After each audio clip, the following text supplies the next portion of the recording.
खूबसूरत उजली हुई सुबह का वक्त है। खिली हुई धूप खिड़की से होते हुए बुक स्टोर के शेल्व्स में कई तरह की रखी हुई किताबों पर पड़ रही है।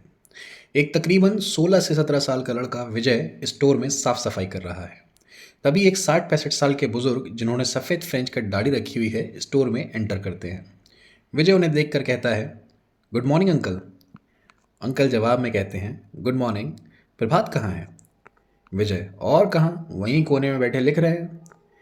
अंकल प्रभात की तरफ कोने का रुख करते हैं जहां वो कुर्सी पर बैठा अपनी नई कहानी के बारे में कुछ लिख रहा है। अंकल, प्रभात। प्रभात अंकल की आवाज़ नहीं सुनता है और लिखना जारी रखता है। अंकल फिर से प्रभात को आवाज़ लगाते हैं, प्रभात। प्रभात पिछली बार की तरह इस बार भी अंकल की आवाज़ पर ध्यान दिए बिना लिखना जारी रखता है। अंकल प्रभात के कंधे पर हाथ रखकर जोर से हिलाते हुए कहते हैं, अरे भाई, हो भी यहाँ के नहीं? प्रभात अचानक से अपनी कहानी की दुनिया से बाहर निकलता है और अंकल की ओर मुड़ते हुए कहता है, ओह सॉरी अंकल, आपको देखा नहीं। अंकल, देखोगे भी कैसे, मुंह तो तुम्हारा दूसरी तरफ था। कमाल की बात तो ये है कि सुना भी नहीं। विजय हल्के से हंसता है। प्रभात आंखें दिखाकर उसकी हंसी रोकते हुए कहता है, क्लीनिंग हो गई सारी? विजय, हो रही है। प्रभात, हाँ तो उस पर ध्यान दे, ज़्यादा दांत दिखाने की ज़रूरत नहीं है। प्रभात अंकल की तरफ मुड़ते हुए कहता है, वो अंकल, असल में मैं क्लाइमैक्स लिख रहा था, तो कभी कभी लिखते लिखते इतना खो जाता हूँ कि किसी की आवाज़ भी सुनाई नहीं देती। विजय किताबों को झाड़ते हुए हल्के से बोलता है, और कभी कभी क्लाइमैक्स में खोए होने के बहाने ना सुनने की एक्टिंग भी कर लेते हैं। प्रभात, क्या बोला? विजय, कुछ नहीं कुछ नहीं। प्रभात, इसकी बात पे ध्यान मत दीजिए अंकल, ये कुछ भी बोलता है। अंकल, हाँ हाँ जानता हूँ, इसको भी और तुम्हारी कहानियों को भी। तुम जैसा लिखते हो वो बिना खोए लिखना मुमकिन ही नहीं है। मैं तो बस ये पूछने आया था, तुम्हारी पिछली किताब अभी अवेलेबल है या अभी भी गई हुई है? प्रभात, सॉरी अंकल, वो अभी तो नहीं आ पाई है और इस महीने मिलना थोड़ा मुश्किल ही है। अंकल, यार इस उम्र में बाकी सारी लतें तो छूट गई हैं, पर तुम्हारी कहानी पढ़ने की ऐसी लत लगवा दी है तुमने कि जैसे ही पता लगता है कि तुम्हारी कोई नई किताब आई है, फिर जब तक वो कहानी पूरी पढ़ ना लो चैन नहीं पड़ता। और एक तुम हो जो बूढ़े इंसान की भावनाएं नहीं समझते हो और एक कॉपी तक अपने अंकल के लिए बचा कर नहीं रखते हो। प्रभात, ऐसी बात नहीं है अंकल, आप तो जानते ही हैं कि मेरे जितने भी रीडर्स हैं सब आपकी तरह हैं। सबको बुक तुरंत चाहिए और मैं छपवाता हूँ वही लिमिटेड कॉपीज़, इसलिए बुक स्टोर में आते ही गायब हो जाती है। अंकल, यार प्रभात, तुम शायद हिंदुस्तान में एक लौते ऐसे राइटर हो जिसकी किताबों की हज़ारों की डिमांड होने के बाद भी केवल 50 किताबें छपवाता है और हम जैसे अपने फैंस को तड़पाता है। विजय फिर से बीच में बोल पड़ता है, अंकल हिंदुस्तान में नहीं, दुनिया में एक लौते लौते ऐसे इंसान हैं जिन्हें पैसों से दिक्कत है। प्रभात गुस्से से विजय को देखते हुए उसकी बात को दरकिनार करते हुए कहता है, वो बात नहीं है अंकल, पर असली मज़ा तो इंतज़ार में ही है। अंकल, ठीक है भाई, जब अवेलेबल हो जाए तो अपने इस बूढ़े अंकल को याद कर लेना। प्रभात, जी ज़रूर अंकल। अंकल गाना गुनगुनाते हुए स्टोर से बाहर चले जाते हैं। इंतहा हो गई इंतज़ार की।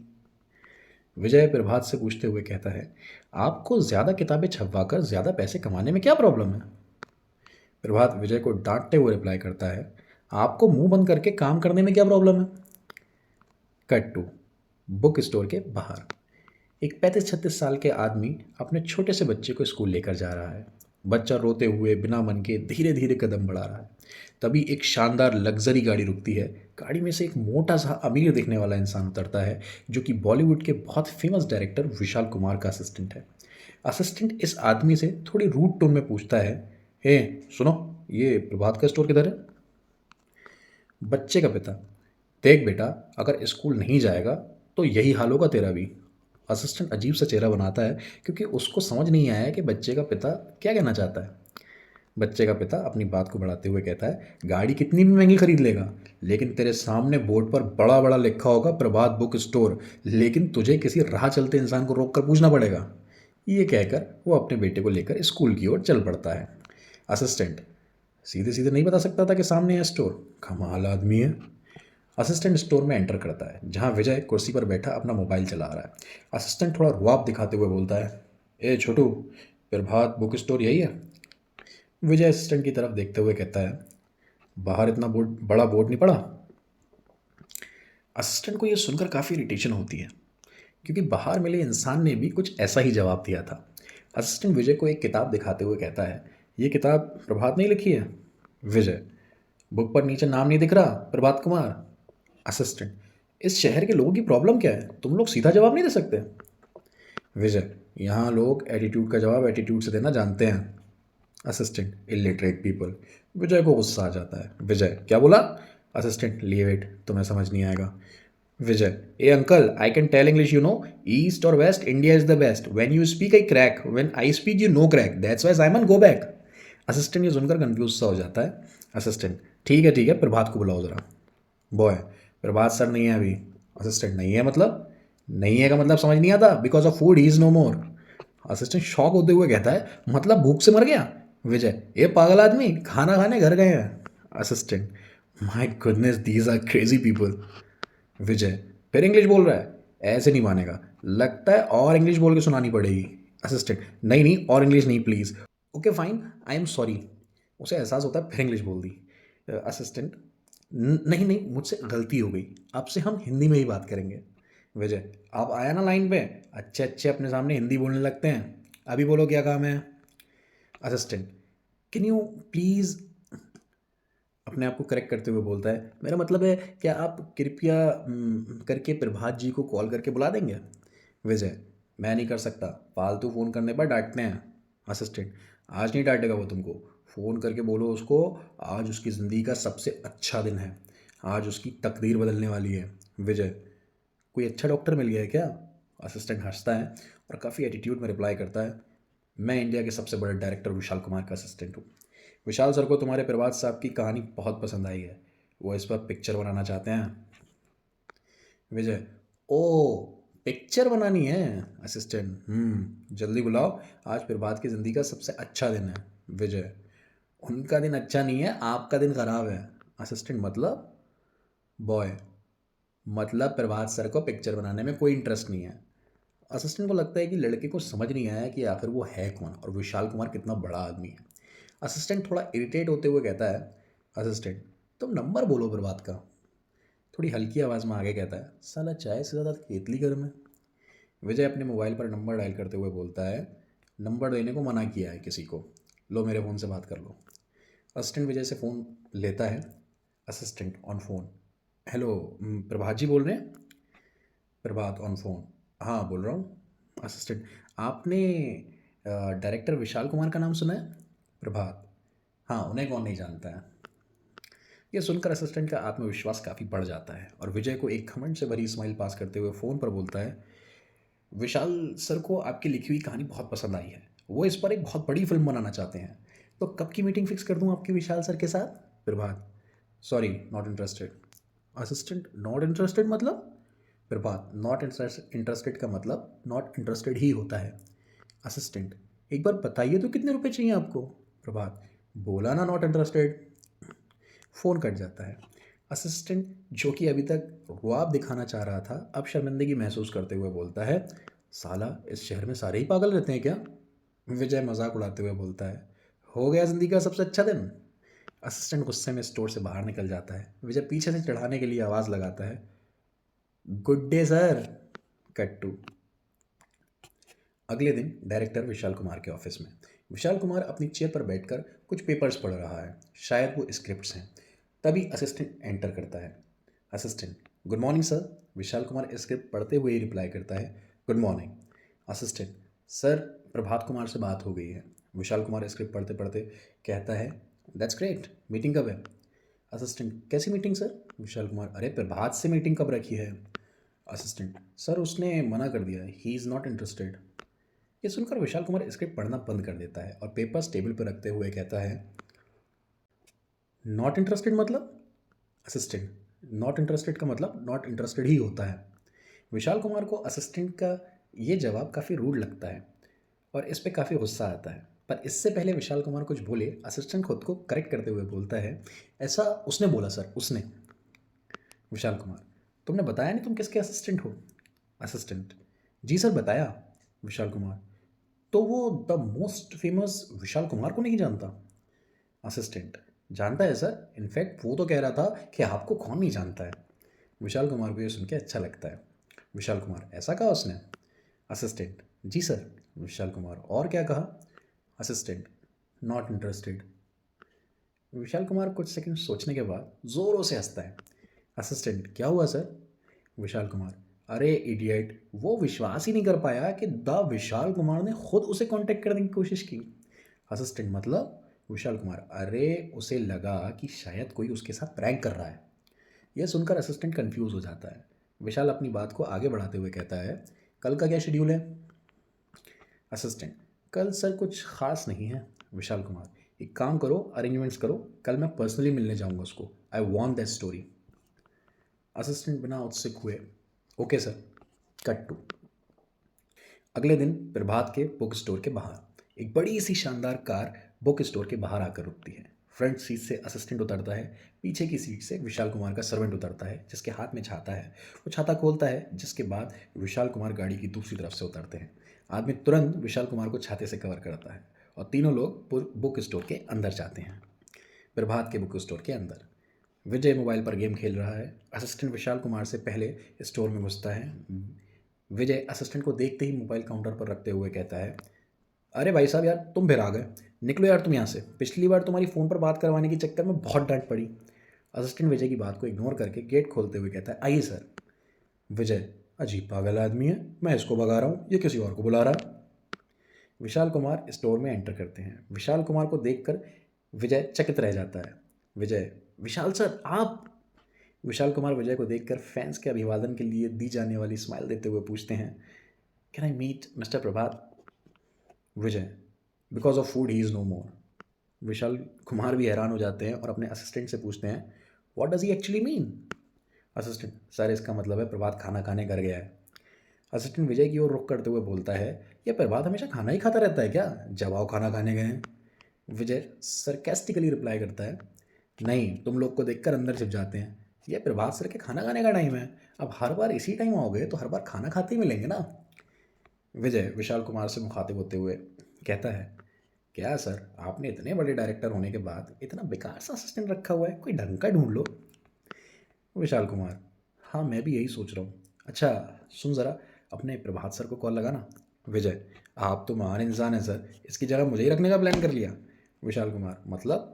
विजय, मतलब अगर मैंने फिर से उस दिन की तरह आप लोगों की बात प्रभात सर से कराई तो वो मुझे नौकरी से निकाल देंगे। विशाल कुमार जेब से नोटों का बंडल निकालकर विजय के सामने लहराते हुए बोलता है, प्लीज़।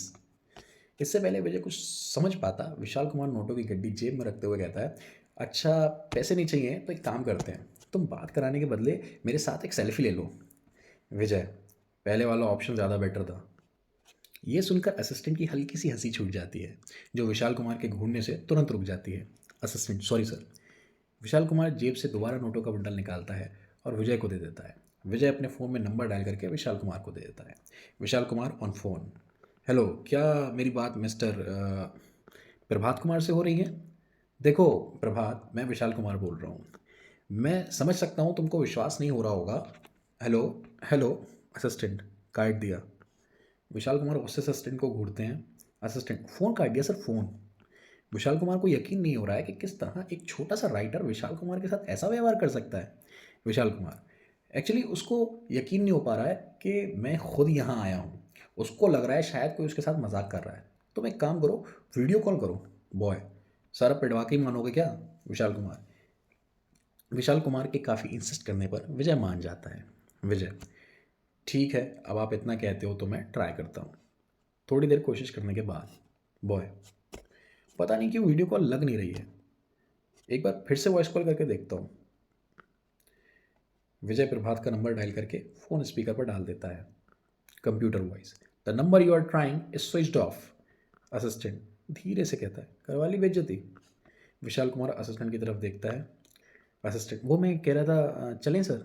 विशाल कुमार, विशाल कुमार अपना विजिटिंग कार्ड निकालता है और विजय को देते हुए बोलता है, ये मेरा कार्ड है, प्रभात को दे देना, कभी मूड बदले तो उसे बोलना मुझे कांटेक्ट करे। विशाल कुमार अपने लोगों के साथ स्टोर से बाहर निकल जाता है। विशाल कुमार अपने लोगों के साथ स्टोर की सीढ़ियों से उतरते हैं। ड्राइवर गेट खोलता है। असिस्टेंट, सर इतने सबके बाद भी आपने कार्ड दे दिया, आपको अब भी लगता है कि वो आपको कांटेक्ट करेगा? विशाल कुमार: मुझे नहीं पता वो कांटेक्ट करेगा या नहीं, पर मैंने कार्ड इसलिए दे दिया क्योंकि मेरे लिए मेरा प्रोफेशन मेरे ईगो से बढ़कर है। वो सब कार में बैठते हैं और कार स्टार्ट होकर आंखों से ओझल हो जाती है। प्रभात स्टोर के अंदर से निकल कर आता है जहां वो विशाल कुमार से बचने के लिए छिपा था। प्रभात: गए? विजय: हाँ, चले गए। ये विशाल कुमार तो पिछले वाले दोनों डायरेक्टरों से ज़्यादा चेप निकला, पीछे ही पड़ गया। प्रभात: शुक्र है भगवान का कि चला गया। और तू क्या बोल रहा था उसको? उन लोग को देख के मैं अंदर छिप जाता हूँ। विजय: अरे वो तो मैं एक्टिंग कर रहा था, वो ऐसा डराने के लिए बोला जाता है, क्या है ना, ऐसा बोलने से बाद में वजन बढ़ता है। प्रभात: एक्टिंग नहीं, ओवर एक्टिंग बोलते हैं इसे। विजय: क्या बात कर रहे हो सर, इतनी शानदार एक्टिंग की मैंने, खुद विशाल कुमार तक नहीं समझ पाया कि मैं सच बोल रहा हूँ कि एक्टिंग कर रहा हूँ। प्रभात: जो तूने किया ना, उसको एक्टिंग करना नहीं, सिर्फ झूठ बोलना कहते हैं, जिसमें तू माहिर है। आया बड़ा एक्टिंग करने वाला। कट टू: प्रभात घर में एंटर होता है और सीधे वॉश बेसिन में हाथ धोने जाते हुए कहता है, मेघना जल्दी से खाना लगा दो, गजब भूख लगी है यार। मेघना, प्रभात की पत्नी, किचन से बहुत गुस्से में बाहर निकलती है और ज़ोर ज़ोर से बर्तन डाइनिंग टेबल पर रखते हुए बोलती है, मैं तो बस इसलिए रह गई हूँ, खाना लगा दो, कपड़े दे दो, ये कर दो, वो कर दो, मेरी कोई अपनी ज़िंदगी है कि नहीं। प्रभात मेघना का मूड देखकर समझ जाता है कि आज घर में फूक फूक के कदम रखने हैं। प्रभात अपने बेटे अनिकेत के कमरे में जाता है और बहुत हल्की आवाज़ में बात करता है ताकि मेघा कुछ सुन ना ले। प्रभात: अबे अन्नी, ये लेडी भीम को क्या हो गया आज? फिर इसकी भाभी ने इसे कोई महंगा सोने का हार दिखा दिया क्या? अनिकेत भी बहुत धीमी आवाज़ में जवाब देता है, अनिकेत, इस बार जो अलग गरिमा आंटी ने भड़काया है। प्रभात: क्या कर दिया बेचारी ने? इतने में पीछे से मेघना एंटर करती है। मेघना: हाँ, वो तो बेचारी लगेगी आपको, खुद की पत्नी छोड़कर बाकी सब बेचारी लगती हैं आपको। उसके पति से जाके पूछो कितनी बेचारी है, साल भर में जितनी शॉपिंग नहीं करवाते आप मुझे, उतना वो हर हफ्ते लेकर आती है, आपकी बेचारी। फिर बात सफाई देते हुए बोलता है, मैं तो तुम्हें तुम्हें बेचारी कह रहा था, मैं कह रहा था कि उस गरिमा कमीनी ने क्या कह दिया मेरी बेचारी मेघना को। अनिकेत की ओर इशारा करते हुए प्रभात कहता है, अनिकेत से पूछ लो। अनिकेत, जो अब तक बेड पर लेटा होता है, ये सुनकर नीचे उतरकर खड़ा हो जाता है और कहता है, अनिकेत से क्या पूछ लो, मुझे कुछ नहीं पता। प्रभात अनिकेत को झूठ बोलने के लिए आंख मारकर इशारा करता है। अनिकेत, आंख क्या मार रहे हो? मेघना तुरंत प्रभात की तरफ देखती है। प्रभात ऐसे एक्टिंग करता है जैसे उसकी आंख में कुछ पड़ गया है और आंख साफ करते हुए कहता है, आंख में कुछ पड़ गया शायद। अनिकेत, मैं तो कह रहा हूँ कहीं गाल पे भी कुछ ना पड़ जाए। अनिकेत ये कहकर जोर से हंसता है। मेघना प्रभात पर चिल्लाते हुए कमरे से बाहर चली जाती है। मेघना, बस नौटंकियां करवा लो, ये पड़ गया वो पड़ गया, इतनी देर हो गई आए हुए, मुझसे एक बार भी नहीं पूछा आखिर क्या हुआ है। प्रभात अनिकेत पर गुस्सा करते हुए बोलता है, तू बचेगा नहीं मुझसे। अनिकेत हंसते हुए रिप्लाई करता है, पहले खुद को तो बचा लो। प्रभात मेघा के पीछे पीछे बाहर जाता है। प्रभात, इतनी देर से वही तो पूछने की कोशिश कर रहा हूँ कि क्या हुआ है। मेघना, क्या हुआ पूछ रहे हो? प्रभात बड़ी मासूमियत से बोलता है, और कुछ पूछना था। मेघना, जाकर अपनी उस बेचारी गरिमा से पूछो क्या हुआ है, हर टाइम मुझे नीचे दिखाने पे तुली रहती है। प्रभात, ऐसा क्या बोल दिया उस बे? प्रभात फिर से गरिमा को बेचारी बोलने वाला था पर अपनी ज़बान पर कंट्रोल करके इम्प्रोवाइज करते हुए बोलता है, बे बे ऐसा क्या बोल दिया उस भिखारी भिखारी ने, ऐसा क्या बोल दिया उस भिखारी ने। मेघना को प्रभात की चालाकी समझ आती है और वो घूर के गुस्से से देखती है। प्रभात, मैं भिखारी ही बोलने वाला था, सच्ची। प्रभात अपने गले पर कसम खाने के लिए हाथ रखते हुए बोलता है, कसम से। मेघना प्रभात पर से नज़र हटा लेती है। प्रभात गहरी सांस लेता है जैसे कह रहा हो कि बच गए। मेघना अपनी शिकायत कंटिन्यू करते हुए बोलती है, हर टाइम लंबी लंबी हाँकती रहती है। विशाल कुमार के साथ अपना फोटो दिखाकर कह रही थी कि विशाल कुमार का पर्सनल असिस्टेंट उसका दूर का भाई लगता है, उसने उस गरिमा को फिल्म में काम करने के लिए ऑफर दिया है। ये बोलते हुए मेघा प्रभात को गरिमा का विशाल के साथ फोटो दिखाती है। फोटो देखकर प्रभात तुरंत बोलता है, अरे ये तो मेरे बुक स्टोर वाला एरिया है, यहाँ तो विशाल कुमार मुझे मिलने आया था। मेघना, हाँ, यही बात जब मैंने उसको बताई कि विशाल कुमार तुम्हें मिलने आया था और तुम उसे देखकर छुप गए थे, तो उसने मेरी खूब हंसी उड़ाई और सबको बताती घूम रही थी कि विशाल कुमार को देखकर मेघना का पति चुप गया। उस झूठी को लगता है कि मैं झूठ बोल रही हूँ। प्रभात, अरे मेघना, जो भी पूरी बात नहीं जानता उसे झूठी लगेगा, इसमें उस उस भिखारी की कोई गलती नहीं है। मेघना, मतलब मेरी गलती है। प्रभात, मैंने ऐसा कब कहा, इसमें किसी की गलती नहीं है, बस मेरी गलती है कि मेरी वजह से वो यहाँ आया। मेघना, ठीक कहा आपने कि आप ही की गलती है और अब आप ही इस गलती को सुधारेंगे। प्रभात मतलब मेघना मतलब हम लोग विशाल कुमार के यहाँ जाएंगे और उनके साथ फ़ोटो खिंचाएंगे और फिर मैं जब वो फ़ोटोज़ दिखाऊंगी तब उस गरिमा और आस पड़ोस की सब लेडीज़ को पता लगेगा कि कौन झूठ बोल रहा था और कौन सच। प्रभात तुम्हारा दिमाग ख़राब हो गया है क्या? तुम्हारे ज़रा से औरतों के झगड़े के चक्कर में मैं अपने ज़िंदगी भर के प्रिंसिपल्स को भूल जाऊँ और विशाल कुमार के यहाँ चला जाऊँ। मेघना मैं उसके साथ पिक्चर बनाने को नहीं कह रही हूँ, सिर्फ एक पिक्चर खिंचाने को कह रही हूँ। प्रभात सॉरी ये नहीं हो पाएगा। मेघना गुस्सा करते हुए कमरे के अंदर जाती है और अपना सामान पैक करना शुरू कर देती है। प्रभात ये क्या कर रही हो? मेघना अपना सामान पैक करते हुए रिप्लाई करती है, मैं अपने भाई के घर जा रही हूँ, जब तक विशाल कुमार से मिलने का मन ना बना लो मुझे बुलाने की सोचना भी मत। प्रभात ये क्या बचपना है मेघना? मेघना कल स्टोर से लौटते वक्त चाबी सामने गुप्ता आंटी के यहाँ से लेते हुए आना। प्रभात मेघना का गुस्सा शांत करने की कोशिश करता है। मेघना प्रभात को धक्का देकर रूम से बाहर निकाल देती है। प्रभात मेघना को रोकने की कोशिश करते हुए कहता है, मेरी बात तो सुनो। मेघना दरवाज़ा बंद करते हुए कहती है, गुड नाइट। प्रभात डिसअपॉइंटमेंट और कन्फ्यूजन में बंद दरवाजे के बाहर खड़ा रहता है। फिर डाइनिंग टेबल पर परोसा हुआ खाना देखकर सोचता है, छोड़ो यार, खाने पे कॉन्सेंट्रेट करो। प्रभात अपनी सीट पर बैठ कर खाना स्टार्ट करता है।